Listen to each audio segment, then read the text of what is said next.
Hey everybody, this is Damien from Studio Pro Musica. Today's video is on getting more from your scale practice. You know, whether you play guitar, whether you play piano, violin, clarinet, flute, saxophone, whatever, chances are you're practicing scales. But the bigger question is, are you practicing them in a musical fashion? Certainly if we just run through the scale, we're helping ourselves. You know, maybe our coordination is getting better, hand-eye coordination or coordination between our two hands. Maybe we're becoming stronger, more flexible, and so forth.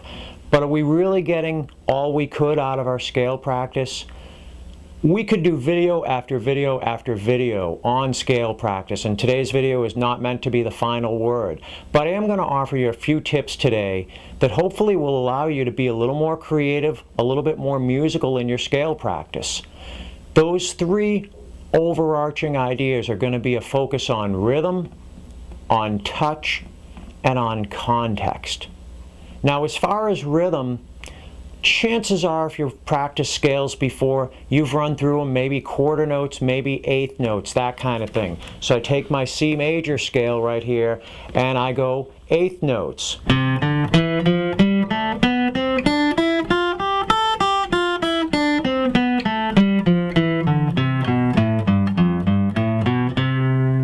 And that's fine, that's good. But we want to start to shake it up a little bit. We want to add some variety. Maybe we'll just take our eighth notes and we'll play them with a bit more of a swing feel.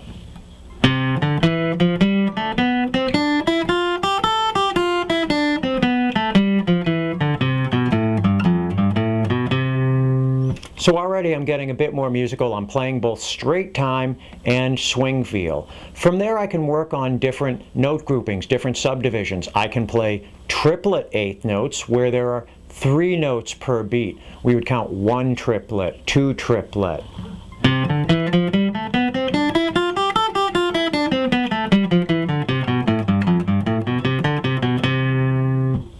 Or we could work on 16th notes where there are 4 notes per beat. We'd count 1 E and A, 2 E and A.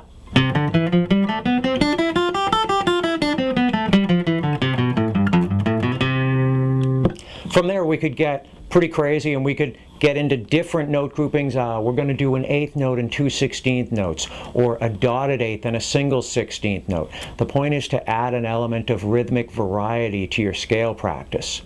The second idea concerns touch.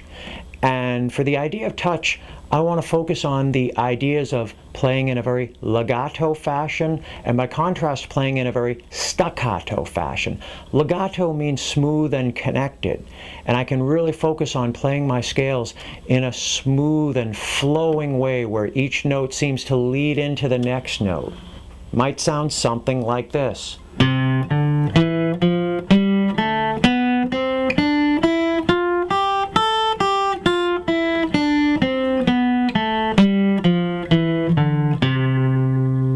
By contrast, I can play staccato, a bit of a choppy feel. The notes are very purposely disconnected.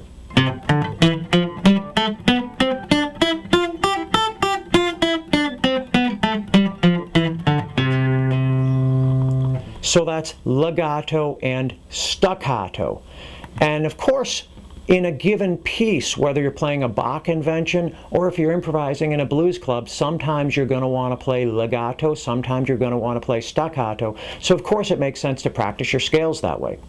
The final idea I'd like you to consider is this idea of playing your scales in a given context.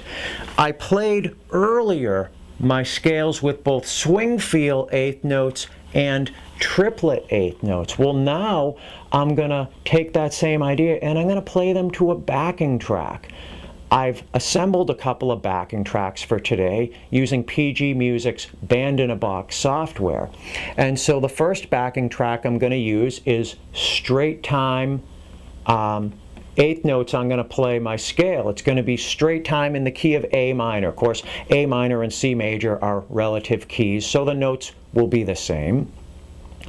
And I'm going to play my scales to the backing track, and as I play I'm going to be mindful. I'm going to be listening to how the notes of the scale sound against the given chords in the progression. Maybe that'll help me in time apply my scale in a more musical way. I'll hear certain melodic ideas emerging from my scale practice. So I'm going to activate the backing track now. Let's see what happens.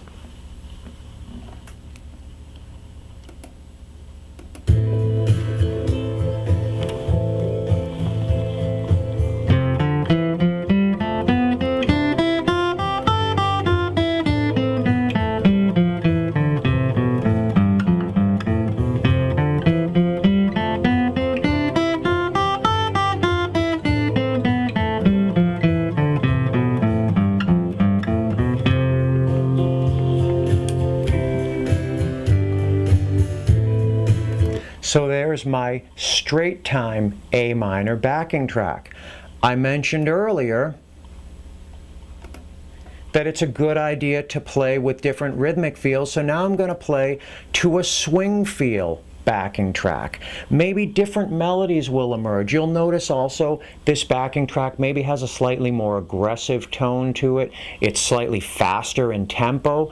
Let's see what happens.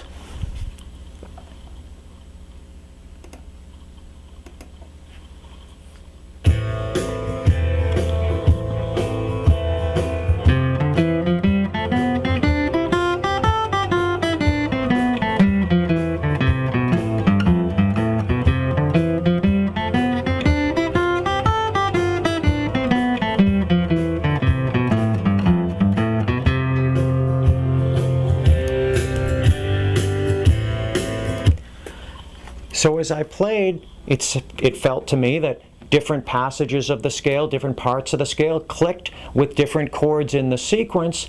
And because I was mindful in my practice, I was listening, I was paying attention, I thought, oh gosh, yeah, I can use that later. And so you might find yourself in a musical situation playing over similar chord changes, and you'll already have some practice utilizing your scale. You've heard that sound before, you've been in that situation. So playing your scales with a variety of rhythmic approaches and a variety, of course, of approaches in terms of your touch, legato, staccato, playing your scales to backing tracks with variety of feels, different tempos, different emotional vibe within the backing track can be very, very beneficial to your scale practice and, more importantly, to your musicianship, to your ability to apply your scales, okay? If you have any comments, maybe you have some ideas for your own scale practice, please leave them in the comment section. I'd love to hear from you. If you haven't subscribed already, please hit the subscribe button. I don't want you to miss anything, okay? Thanks very much for watching, and I'll see you here once again at Studio Pro Musica on YouTube.